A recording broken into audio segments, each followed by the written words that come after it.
we noticed that this new phenomenon of neoconservatism was taking over the US foreign policy. There had always been a problem of this, but it really became institutionalized in the 1990s with the formation of what later became the Bush cabinet. And we had, at an early point, as this was accelerating, the absorption of all of these former Warsaw Pact countries, we had noticed a policy document called the Project for a New American Century, which was a document put together as a manifesto to declare the Anglo-American world government that had to be created after the only forces that were not fully under the control of the Wall Street London banks, such as China, India, Russia, were dismantled and completely destroyed. At that point, when there were no other possible oppositions to Anglo-American hegemony, you could institute what's called the end of history. A society that would be completely governed in a state of total control and stasis, where you'd have an elite that would know their place, and you'd have the plebeians at the bottom who would be depopulated, dumbed down, useful little workers who were permitted to have a certain amount of pleasures, and those who were otherwise just slaves in the nether regions of South America and Africa and Asia. And this was at the heart of the neoconservative ideology. In fact, one of the key philosophers was Francis Fukuyama, who coined the term the end of history. And I'm going to actually quote from him in 2 slides. But this couldn't work, because this is based on a paradigm that human beings are otherwise just animals to be controlled by a master alpha class. That ideology, it's been there for a long time as well, and it's not true. Human beings exhibit, as Harley Schlein went to, a renaissance quality. When we have hope, when our creativity is allowed to be cultured, when our minds are allowed to develop, and we're given the means to actually be human, we can do things that no other species in the ecosystem can accomplish. And this is what any oligarchical system denies. And they will bring a nuclear war to protect their ideology. So, what's the alternative? Now, more recently, at the end of 2014, our organization published a 375-page report called The New Silk Road Becomes the World Land Bridge, that essentially features in-depth expositions of every core project that is either already being created or that could be created very quickly internationally as drivers for a program of national reconstruction and development in an anti-imperial environment. And these are just some of the outlined projects. There's obviously many more secondary, tertiary projects that would unfold, but these are the core mega projects that are available to us. Many of the ones that are already advanced, you see in Eurasia. We're going to go through some of that today. So we want to see what is the New Silk, what is this New Silk Road that is the policy of China? What is this thing? What is the philosophy behind it? How is it impacting not just Asia, but other countries doing as part of that alliance? And then how will it follow up to impact Europe and North America if we choose to change the way our thinking and our policies are operating?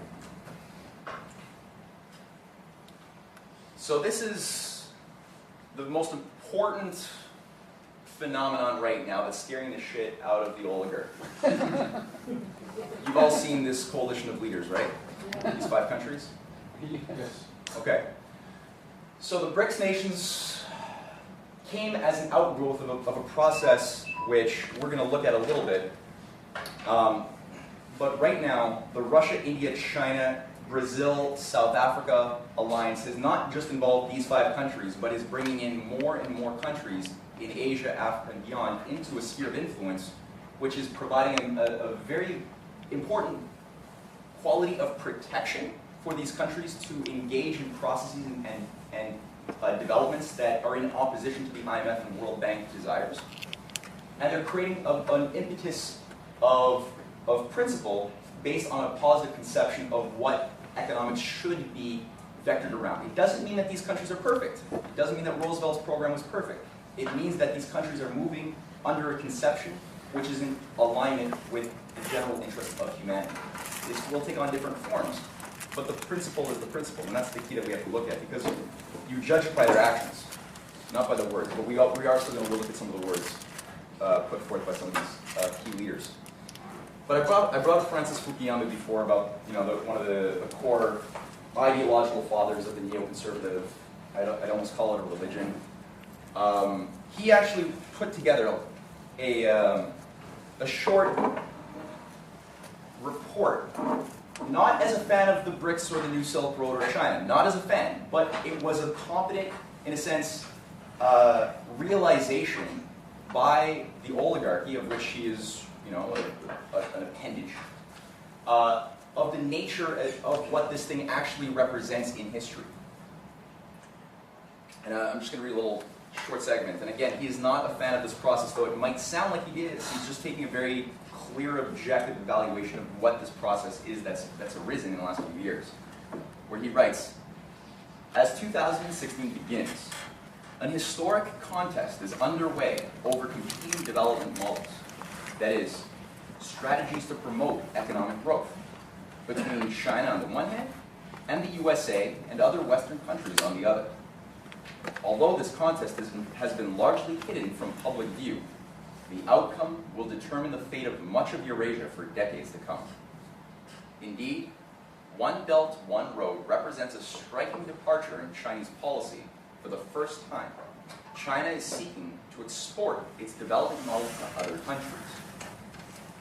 Chinese companies, of course, have been hugely active throughout Latin America and Sub-Saharan Africa in the past decade, investing in commodities and extractive industries and the infrastructure needed to move them to China. But One Belt and One Road is different. Its purpose is to develop industrial capacity and consumer demand in countries outside China. Rather than extracting raw materials, China is seeking to shift its heavy industry to less developed countries, making them richer and encouraging demand for Chinese products. Now, of course, he's still looking at China as a competitive interest that ultimately should be crushed in any way, shape, form, or size possible. However, it's true. This is generally what has actually happened. There is a historic contest underway between a new program, a new development model. And this didn't come out of nowhere. There's a lot of points of departure I could take up, and we've written a lot of material about our own organization's 40-year-plus record in shaping this new just world economic architecture, which is expressing itself as we see it with the BRICS. But just to be brief, there is this was an image you'll find in a 1996 report that we published based upon a series of conferences and presentations that LaRouche's wife and the founder of the Schiller Institute, Helga Zepp-LaRouche, gave to China in 1996. This is her at the eastern terminal of the Eurasian land bridge. In China, she's known as the New Silk Road Lady. It's been recognized by the Chinese establishment themselves that the very term New Silk Road, as an homage to the old ancient Silk Road of 2,000 years ago between China, the Arabic nations, and Europe, that was a way to not just to trade goods, but also inventions and cultural treasures. That idea that we were bringing forth into the 21st century, she was the first to coin that. And in 1993, we had, as an outgrowth of a program that our organization had created for the reconstruction of Europe after the fall of the Berlin Wall, we had a whole program that we had been fighting for and that had made a lot of headway around what's called the industrial triangle of Vienna, Paris, and Berlin, to use this core industrial capacity to develop the regions like Poland as modern, advanced societies under a new Marshall Plan, like we did after World War II. We had a program to make this happen, which was ultimately sabotaged. Many people were assassinated in this period. As one of the leading collaborators of our organization at that time was a leading banker who was the head of Deutsche Bank, who was actually killed when he was moving in this direction. And the euro was then created as a way for the bankers in London and Wall Street to recapture control of the countries of Europe that they were otherwise on the brim of losing. So as an outgrowth of this policy that we began in 1989, we ended up formulating a larger program with a lot of our collaborators in Asia and Russia that would involve taking the New Silk Road as an engine for growth and unite an industrial or a reindustrializing Europe with a modernizing Asian world and uplift everybody in between. And this is a 1993 EIR, that's our weekly publication that we published with a lot of reports. You can get this online. And we gave hundreds and hundreds of conferences on this subject throughout Europe, North America, Asia, which got the attention of a lot of leading establishment figures in China. Because it's a bit of an anomaly. When you have an American group that's working with European groups calling for a comprehensive policy for the revitalization of China with really thought-through designs, that stands out. That very much stands out. And Helga was invited at a certain point to give some core presentations at leading conferences sponsored by the government, which manifested in that program there. This is a 1996 document featuring high-speed rail corridors, new development corridors, new cities stretched out all over the Eurasian zone into Europe and through the Middle East. Obviously, there's zones that would connect into North America and into Africa, which we'll look at in a little bit more detail. So, 1997 rolls up. You have the formation of the Shanghai Cooperation Organization of Russia, China, India as an observer country. Many other countries are a part of this. And you actually have a survivors bloc, right? All of these nations that were being dismantled, unified, they created this organization. And immediately you saw motion to get this thing underway. And it was really just because you had the Asian crisis, sponsored again by people like George Soros, the mega speculator who was able to bring Asian economies like Indonesia to their knees, that the capital was no longer provided for these projects to unfold. And it was sabotaged. And for a long time, a lot of people thought it was dead. Until very recently.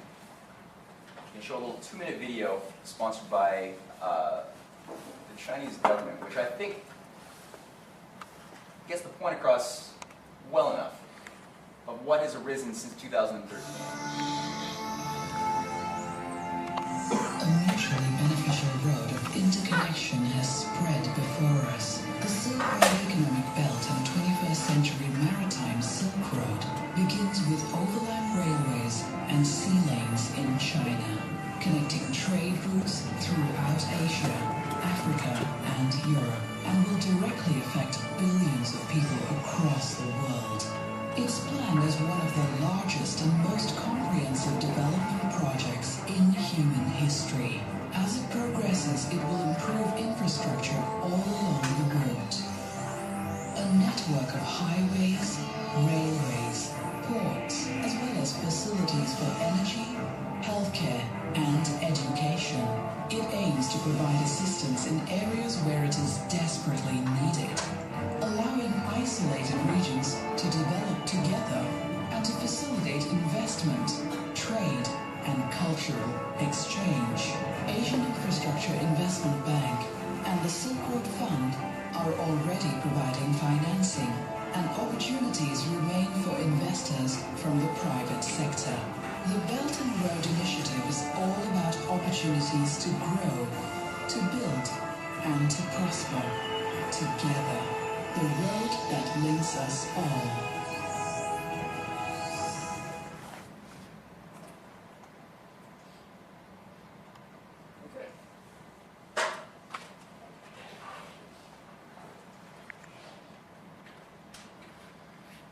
So what we have again is an outline of what has been the new commitment by the Chinese government, which is not acting solo. This is not a unified, unipolar idea going out to try to recolonize the world through new British Empire techniques, as a lot of the slanders against this program have tried to paint it. And if you try to look online, and you look at almost any Western analysis of what this thing is, it's really they're trying to paint it as the new British East India Company, trying to conquer the world by economic rather than military arrangements. But unlike the British Empire and the British East India Company, they're actually exporting something that they've done themselves. The British Empire, if anybody's had an honest look at what they did to Africa, India, Ireland, here, it's always get your victims to swallow the free market poison. Don't drink it yourself. So the British Empire never actually took on free trade themselves. They always had the knowledge to keep protectionism so that they would have the monopoly on industries. They always did that. And also, China actually is taking something which has worked to develop and elevate over 500 million people out of poverty in the past 10 years. That's the only reason why the United Nations has met its Millennium Development Goals. It's not because of anything that Europe or North America has done. It's entirely because China has managed to move all of these people, hundreds of millions, out of poverty at an accelerating rate. But they've taken this program, and that's what they're exporting, and they're actually allowing the countries that work with them to develop, which the British Empire never did. Never. So this is the two aspects of in September of 2013, you had, in Kazakhstan, Xi Jinping announced the new Silk Road development belt as being, otherwise known as the One Belt, One Road program, as being the foreign policy, which loosely stretches through here, but there's so many secondary and tertiary programs, it gets complex. But you need a solid unifying vision, and without a vision, as the saying goes, the people perish. So you have a unified concept that's organizing all of the problem solving that comes up as you're going along the process. And a month later, what was announced was the Maritime Silk Road, the building up of new systems of ports, of canals that would unite all the way up through the Indian Ocean into the new canals that were forming around Egypt, which is part of this process, that having built the second Suez Canal, recently completed a few months ago, into Greece.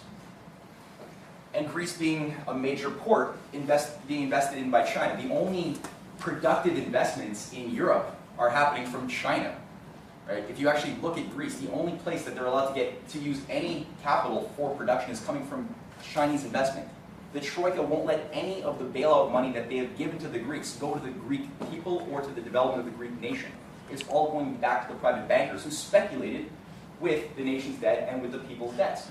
It's only going back to the gamblers. Nothing is going back to the actual well-being of the people. So what we have here is an actual program where Greece is, the port of Piraeus is a core place where the actual overground rail, high-speed rail belt connects with the Maritime Silk Road. And this would be the core of the renaissance of the economic renaissance of Europe, would be Greece, the place that's currently the most destroyed.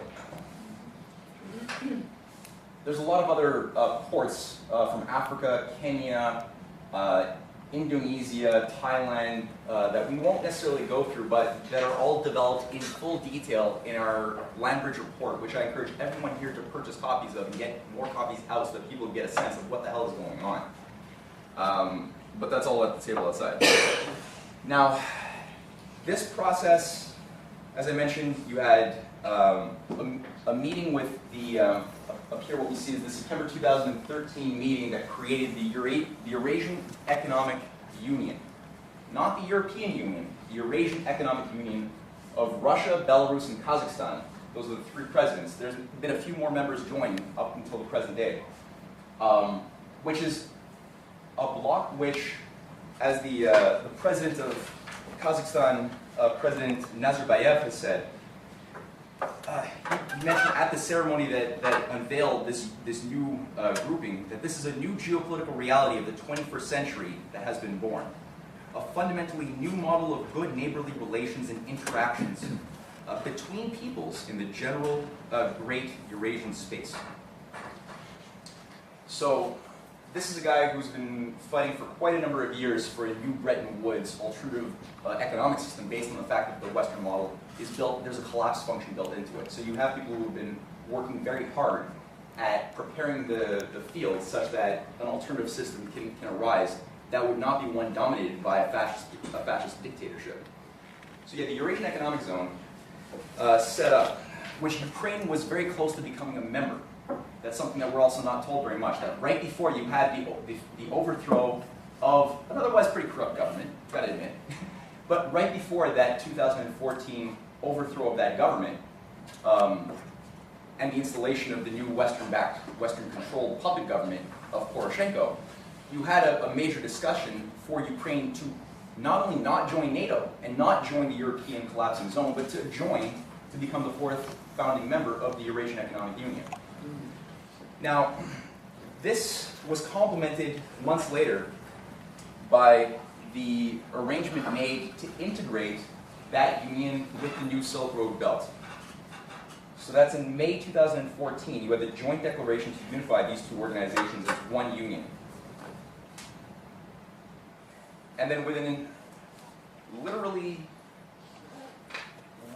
1.5 months after that, you had the what's called the Brazil BRICS Summit in Fortaleza, Brazil, that created the basis for the financing mechanisms, the announcement of a series of new altered, not IMF, not World Bank financing mechanisms to provide credit for the development of countries everywhere. But a whole statement of intention of how this would operate based upon the sovereignty of nations, not one world government. Vladimir Putin himself, at that very summit, made the point in describing how all of these projects would be financed. He said it very clearly. He said, "We are united by a desire to act from unified positions in all issues of global development and the formation of the global financial and economic architecture. We have been able to achieve significant success.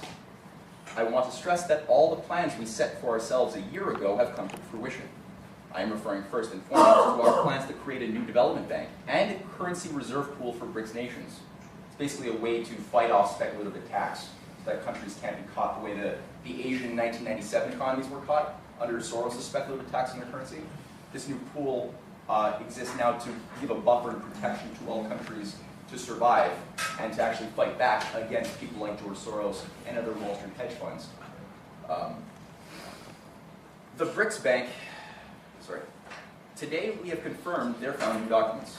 The BRICS Bank will become one of the largest multilateral financial development institutions in the world. Its stated capital will be $100 billion.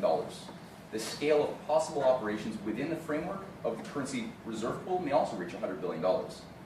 This mechanism creates the prerequisites for effectively creating our countries from, protecting our countries from financial market crises. The bank and the currency pool, with combined resources of $200 billion, lay the foundation for coordinating a macroeconomic policy between our nations. So this is not just those, not just the BRICS Development Bank and not just the reserve pool. It includes also the Asia Infrastructure Investment Bank that as of January 1st of this year is now fully online and emitting credit for the development of countries. You have the new Silk Road and new Maritime Silk Road investment funds of $40 billion each, which again exist as investment pools for countries to develop their local infrastructure around this global paradigm. But you had also the announcement made recently of the Shanghai Cooperation Organization Bank, another international bank that exists without conditionalities and for the purpose of providing actual development.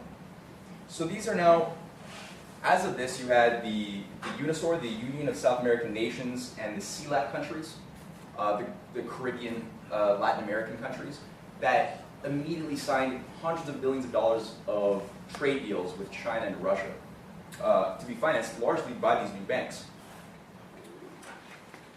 So if you look at China itself, what is it actually doing? We spoke quite highly of it, but we didn't actually say what's going on. So I'm not going to focus on everything. I'm just going to take a couple of elements here. Can I get a quick call for time? What time is it now? 3:22. Okay. All right, so what we have right now is a quick image of the high-speed rail built up over only 20 years in China. 25 years ago, there was no high-speed rail. Now they have 19,000 kilometers of high-speed rail. Right? Within 3 years, you're going to have 30,000 kilometers of high-speed rail. This is rail that goes beyond 200 kilometers an hour. Some of this goes as fast as 500 kilometers an hour. Some of it can actually go as fast as 600 kilometers an hour, but you don't really want to do that. Is that in the tube? No, the vacuum tube is something that they're also experimenting with that involves magnetic levitation inside of a vacuum tube, no friction, and that would go plus 1,000 kilometers an hour. China is the only country to have a commercial maglev rail system, produced by German innovation, but not applied by Germany because they were told by Schäuble and other financiers of the Troika that they have to shut down their nuclear power, shut down their industries, and basically go green, meaning no maglev. Grow potatoes and drink beer. Yeah, fuels, basically. The happy little fuel source. Yeah. The Troika you mentioned, which Troika? The Troika is the IMF, the European Central Bank, and the European Commission. So this is just the concentric circles define the relative times it takes you now to get to these various places. Like the furthest being Urumqi from Shanghai would be 12 hours. That's an enormous distance. Quickly, China's right now the longest high-speed rail system is from Beijing to Guangzhou, below it, at 2,298 kilometers. Longest line ever. They're going to go a lot bigger, but that's right now the world's largest. The fastest train is a 605 kilometer per hour train called the CIT 500. 60% of the global high-speed rail is financed by China internationally. And it's not just rail. Like, what you've got in China in the last few years has been the greatest investment in time of capital into mega infrastructure such as water diversion. 44.8 billion cubic meters per year is now being moved from the Yangtze to the Yellow River in the north, where there's a lot of drought in the north, a lot of death over the centuries in China based on the fact that there's no water in the north, overabundance in the south where there's destructive flooding. They've actually got a program that they've built in record time to move big chunks of this into regions to create flood controls in the south and to create a necessary amount of irrigation along the way and bringing necessary water into the north. Now this is a multi-phase project, but we're now beginning to see a blossoming of greening of deserts. You can peacefully have the Gobi Desert green within a very short period of time. It's a beautiful thing. What we have is 330 dams. It's not just China, but 330 dams internationally are being built by China, by the Chinese Export Bank and other companies in China, in 72 countries.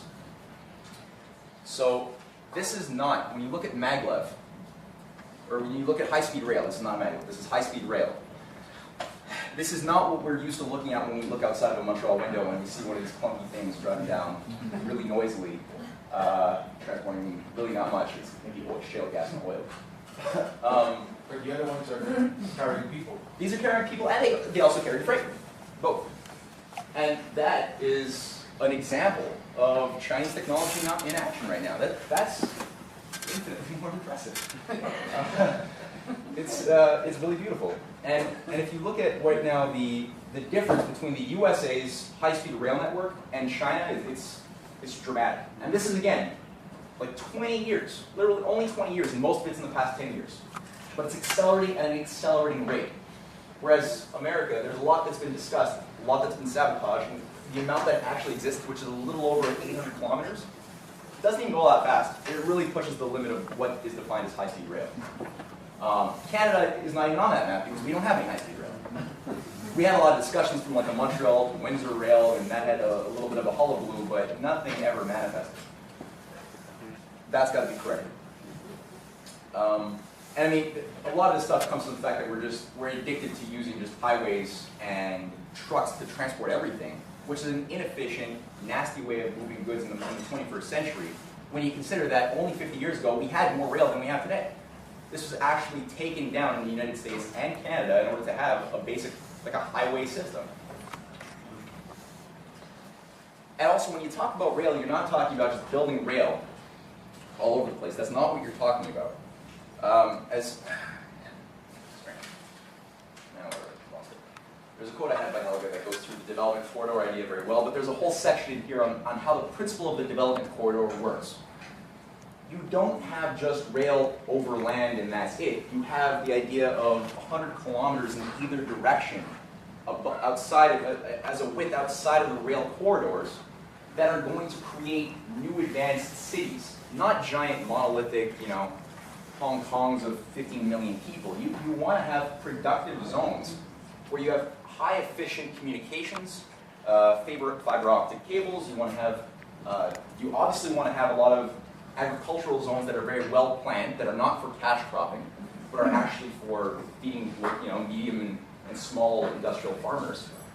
And you want to have an integrated approach to city building. So you don't just have this idea of a suburban sprawl that just goes on like Chamonix or Toronto, just adding more and more like a plague.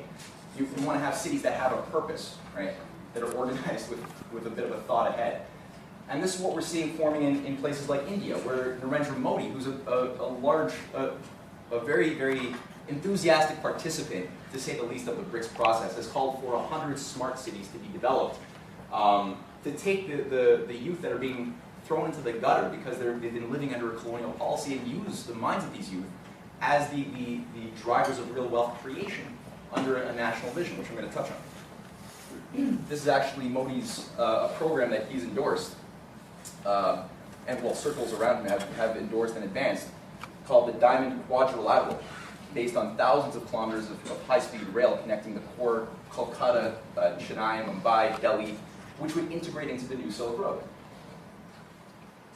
In the case of the Eurasian Economic Union, as we brought up before, it's not just a union based on a monetary union. It's not like the euro.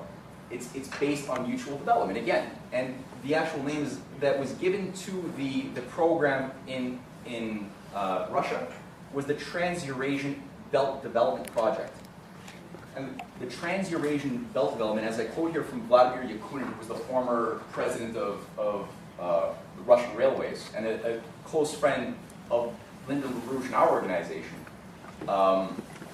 he actually said the Trans-Eurasian Belt Development must be an interstate, inter-civilization project. It should be an alternative to the current neoliberal model, which has caused a systemic crisis. The project should be turned into a world future zone, and it must be based on leading, not catching technologies. That was in March 23rd, 2015. And what you see there is the Moscow to Beijing rail that's already begun construction. You see Yiwu there, but there's actually, that's going to become the world's largest rail when it's completed, when it goes all the way to Madrid. The actual stats on this thing, it's a $242 billion project. It takes a 5-day travel plan. It takes normally to go that distance over that terrain would take currently 5 days. When it's built, it'll move down to 30 hours. It'll become the world's biggest, at 13,000 plus kilometers, the world's biggest rail system. Currently, it's the Trans-Siberian Rail, which is 10,000 kilometers, but it's not high speed at all. That's the current world's largest. So that has to be modernized. That has to be upgraded. Now, this is a beautiful one of Africa. The Prime Minister Li Keqiang of China had been on several occasions to Africa. He gave several presentations at the Africa in Ethiopia. In Addis Ababa, you've got the African Union complex, and he made the point that we should strive towards seeing high-speed rail connecting every African capital within the near-term future. China is the biggest investor in Africa, but unlike, as I said, unlike the British Empire, unlike any empire, they're actually doing honest business with Africa. They're actually allowing Africa to have cutting-edge technologies. They're actually creating engineering cores in Africa. Maybe not at the speed that some would like, but the fact that that's what's in motion is completely revolutionary. You already have 2,200 kilometers of Chinese rail built in Africa, 3,030 active projects. Some of the core ones that are happening right now are the $13.8 billion Nairobi to Mombasa rail line that connects the port of Nairobi, that's part of the Maritime Silk Road, with an overland rail grid that connects 5 countries like Uganda, Burundi, Kenya, the DRC, the Democratic Republic of Congo, and South Sudan. You've got many other programs that I'm not going to go into right now for Africa, some of which include a high-speed rail network in Nigeria, a very ambitious 13,000 kilometer high-speed rail network. That's a follow-up to the recently completed Nigerian rail system. That's 189 kilometers of Chinese-built rail in Nigeria, which is completely, again, allowing Nigeria to have a degree of economic independence so that it can make decisions outside of the influence and threats of the Western bankers. Very important. Now, stretching the New Silk Road now to South America, what we've got are bold proposals that feasibility studies are already done Chinese firms are already working on making this, putting this into full motion to create the first intercontinental rail, high-speed rail program of South America to connect ocean to ocean from Brazil to Peru. There's a few alternative lines. Some say it will go through Bolivia, others Paraguay, who knows. But the point is that that's right now the motion that we're currently feeling. And the second image you see up here is the Nicaraguan Canal, which is, again, being built as we speak, which is going to employ about 200,000 Nicaraguans and provide an alternative trade route for massive shipping. The biggest ships in the world that are too big for the Panama Canal can now go from Brazil through Nicaragua to China and other parts of Eurasia and Africa and India. Now, the Panama Canal, this has the additional benefit that the Panama Canal is controlled largely by U.S. interests. And so no longer do you have to deal with threats and monopolies of very, very dangerous zones like in Panama. Obviously, part of this, as you see in our other rail image here that we published in our report, involves a long overdue, over 100-year overdue project to connect all of the rail systems of South America into North America through Central America. McKinley died, the President McKinley died in 1902 when he was giving a presentation at a summit.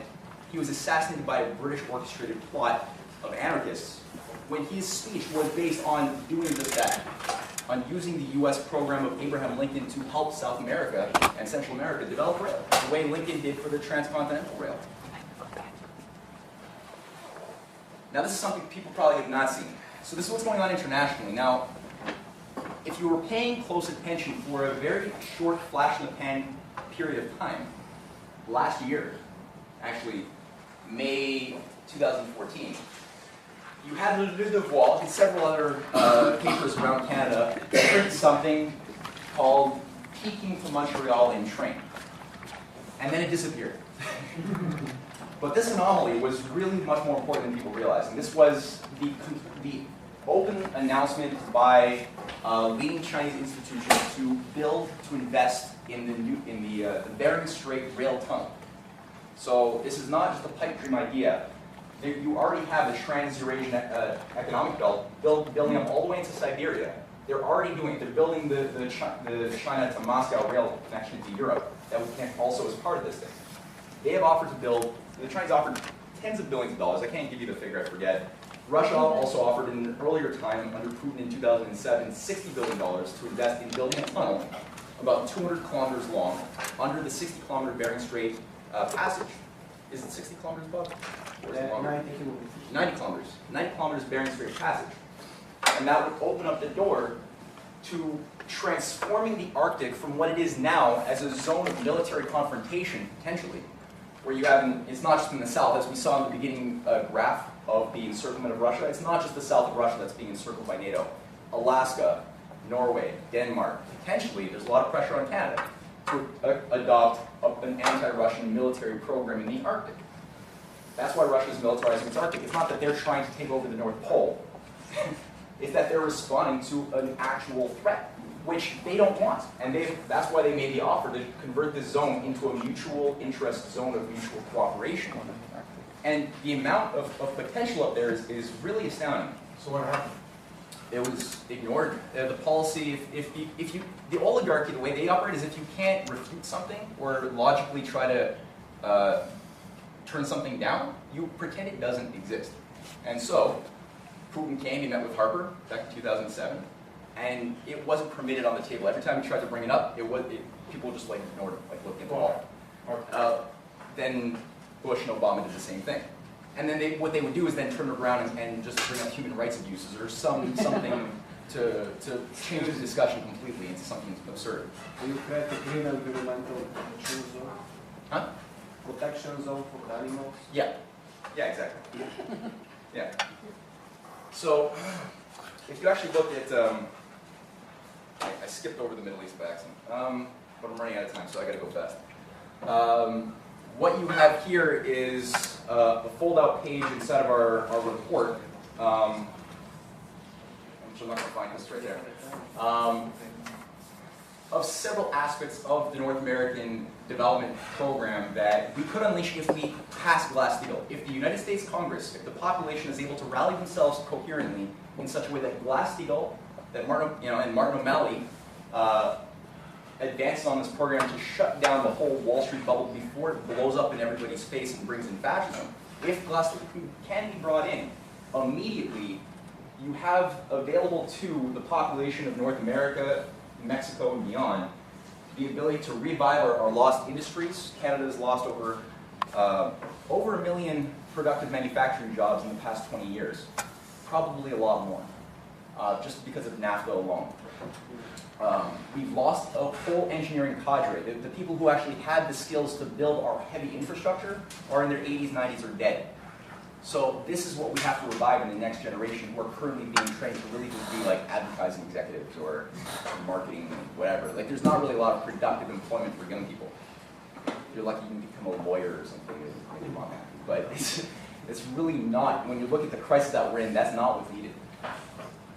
So going back to some of the elements of what the ideas like what we see here with the Bering Strait, the need to connect the missing 1,000 kilometers of unbuilt rail, which would help to revive immediately the Alberta economy, which is entirely decimated, and build new cities, advanced cities along the way.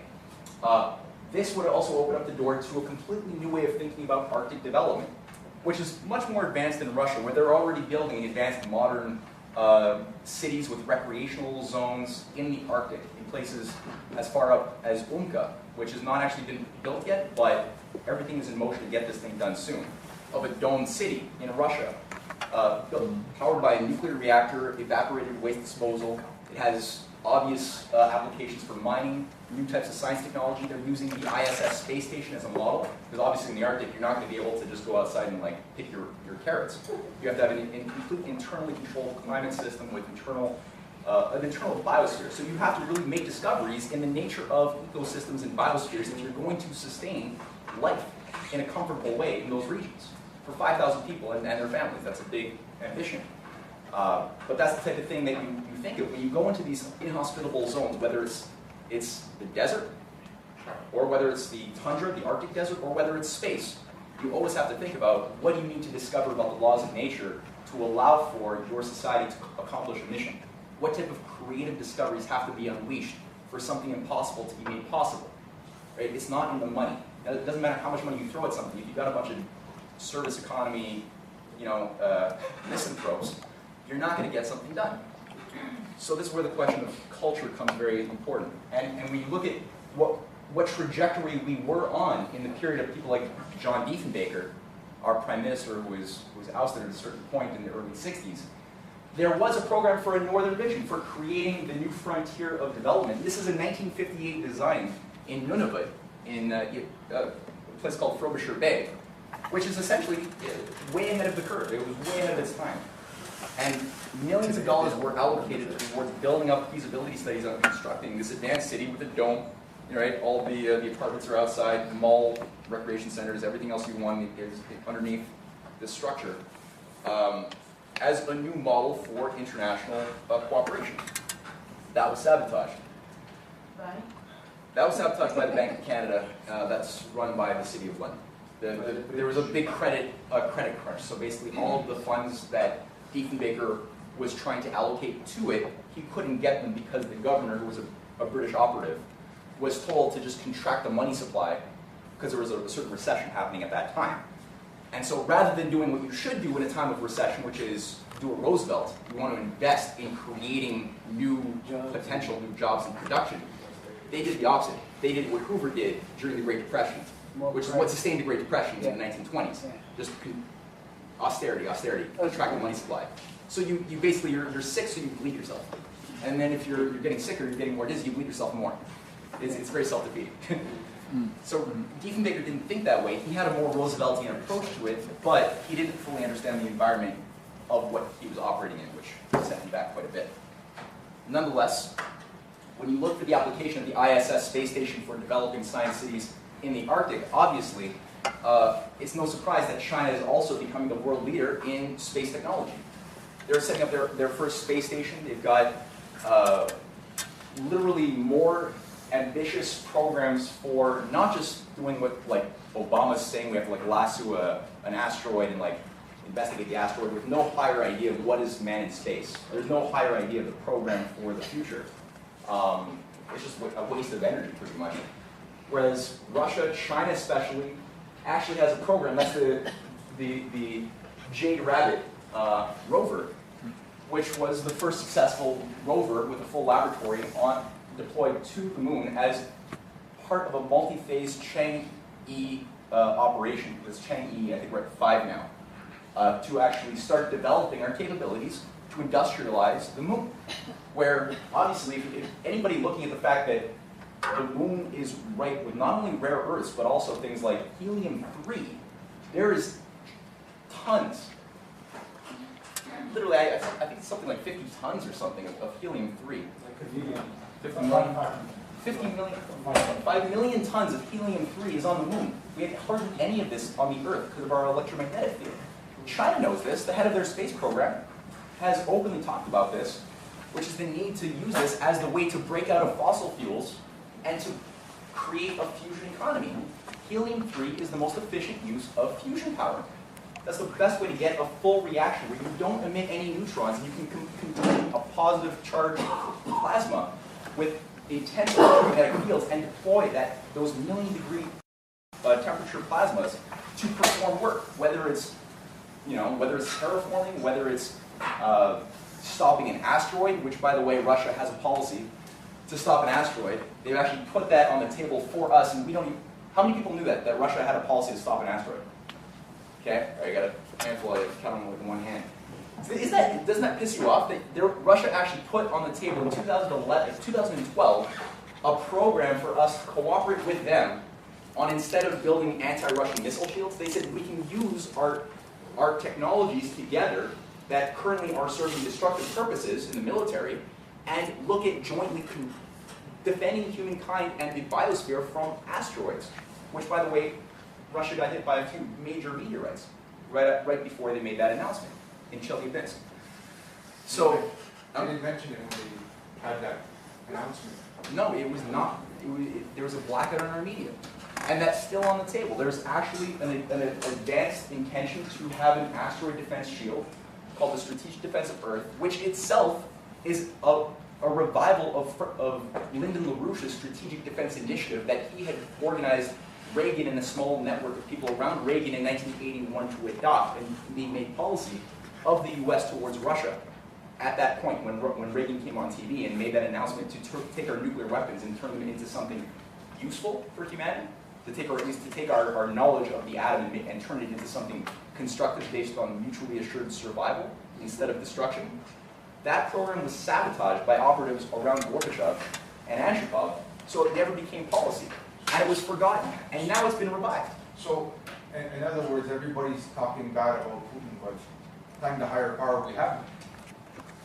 Absolutely, absolutely, and not him by himself. He's got a network of people that he's been organized by, he's organizing with, that are highly influenced by Mr. LaRouche. And if you look at just some of the core advisors of Vladimir Putin, from Sergei Glaziev to Yakunin, and you could go on to Rogozin, the guy who proposed the asteroid defense program.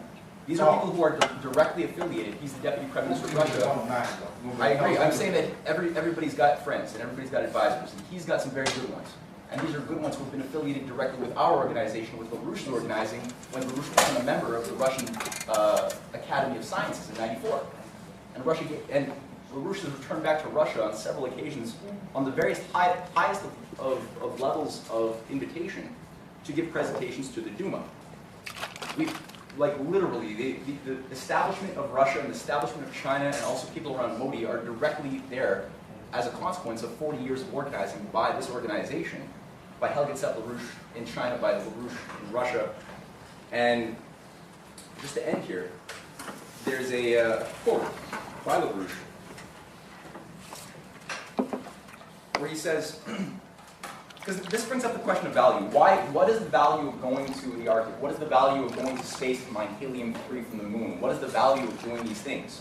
You might have to wait decades before you start getting monetary returns on these types of investments. Who would do that in our society?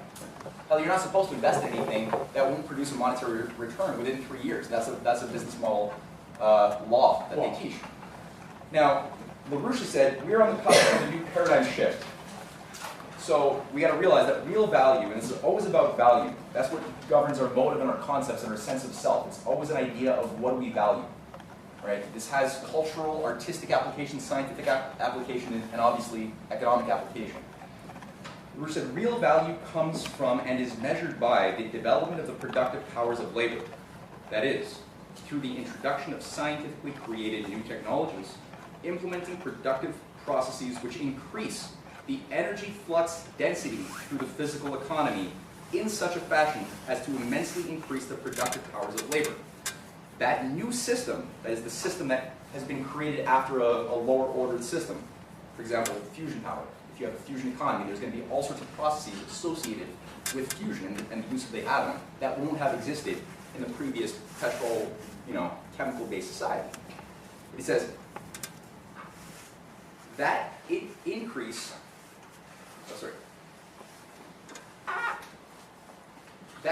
that new system will create a process whereby the increase in energy flux density will itself increase at an accelerating rate. Not to be too intimidated by some of the language like energy flux density, it's not an intimidating concept. It's a new concept for a lot of people, but it's not overly complex.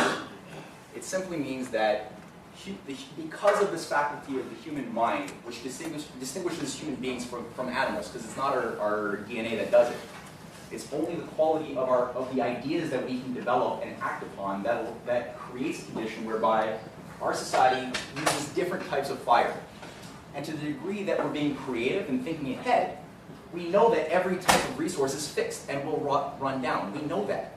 Even as you improve your technologies to extract a better form of coal, or a more diffuse, hard-to-reach form of coal, as you do that, it still doesn't change the fact that the coal is still going to be finite.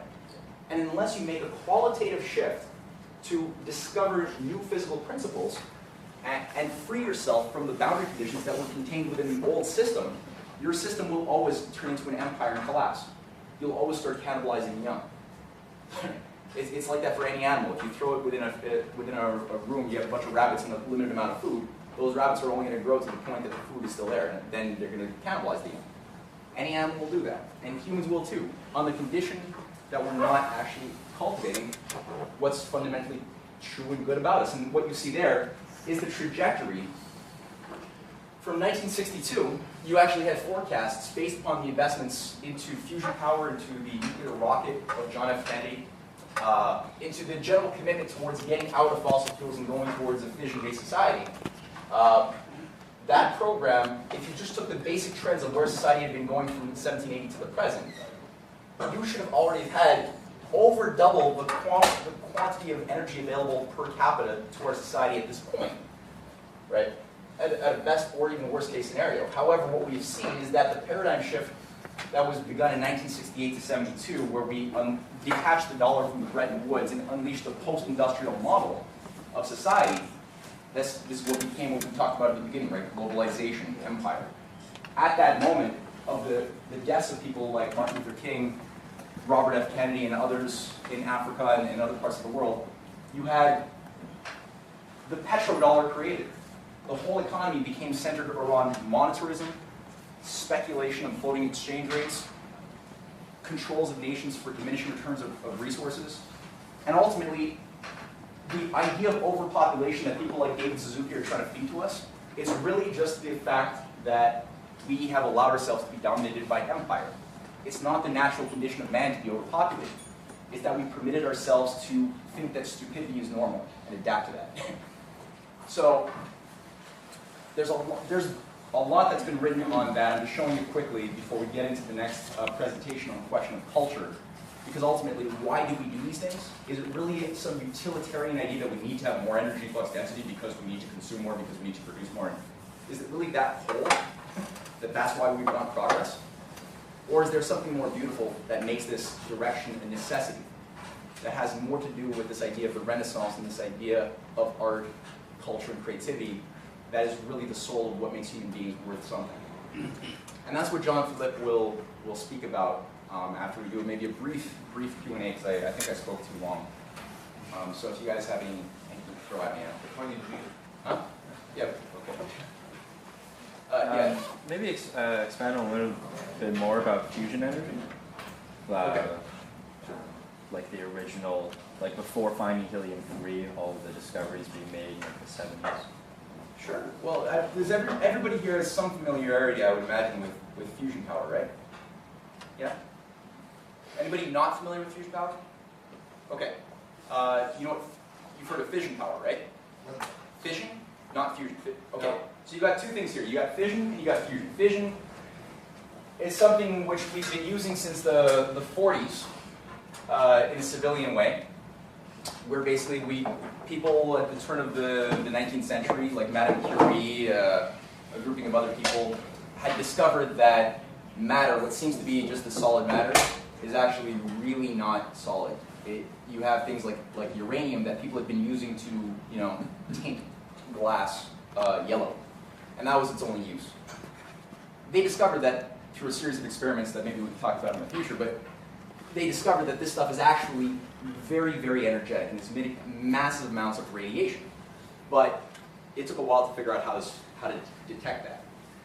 And there was a big breakthrough called the electromagnetic revolution of radiations at the turn of the century. So you had things like X-rays, ultraviolet gamma rays, a whole spectrum of electromagnetism was discovered to exist that we didn't know about before. And it had a lot to do with the fact that we discovered that the nature of matter is much more complex and energetic. It's not fixed. There's not like fixed atoms as such. And it took a while for people to figure out that we could actually start utilizing these processes in a controlled way for the benefit of human life. It took another few generations. It maybe would have happened sooner if you maybe didn't have a World War I in between, where a lot of the greatest scientists who were making those discoveries got killed. Which is, again, if you look at the real history that we're not told in school, that was another British Empire manipulation. The idea of fission is you have a heavy element like uranium, thorium, and it's giving off certain decays of beta or alpha decays that is making it lose mass very slowly. But it's a lot of energy. And if you harness that, you can do what we do today with nuclear power plants, which is, you boil water, you apply the heat that's emitted from the boiled water to spin a turbine, which makes electricity, and then you could use to get reliable, dense forms of energy for your needs as society. Now, that's not as useful as fusion, because we also discovered fusion, but we only used it. Fusion is basically the fusing together of light elements like deuterium and tritium, or helium-3 and deuterium. So you take light elements, and you can create a condition where you get a super hot plasma, and in the state of the plasma, what happens when you get those temperatures, they begin to fuse. We don't fully know the reasons why. We know things like the sun and stars seem to do that, and that's where we get the creation of the periodic table of elements. But they fuse, but when they fuse, the mass of what they were after the fusing is a little bit less than what they were separately, because part of that became energy. But that transfer of matter to energy is much more dense than it was with the case of the fission losing the beta decay. And if you apply something like that to actions that sustain human life, you could feasibly, your imagination can't even conceive of what good we could do. I mean, the amount of desalination you could accomplish very easily to green the deserts of Africa with that type of technology is very, very, very accessible. Or, as John F. Kennedy was looking at with the nuclear rocket, there was a program driving NASA based upon taking the lunar landing as a platform for industrialization and then launch into Mars, because the gravitational field is much weaker by 1/6 on the moon. So if you have a system to deploy rockets from the moon, then you're going to save a lot of energy. It's going to be much more efficient. But you can't get to Mars with chemical rockets the way you could to the moon, because it's too slow, and your bones would, your muscles would just be melted by the time you spend that much time in space.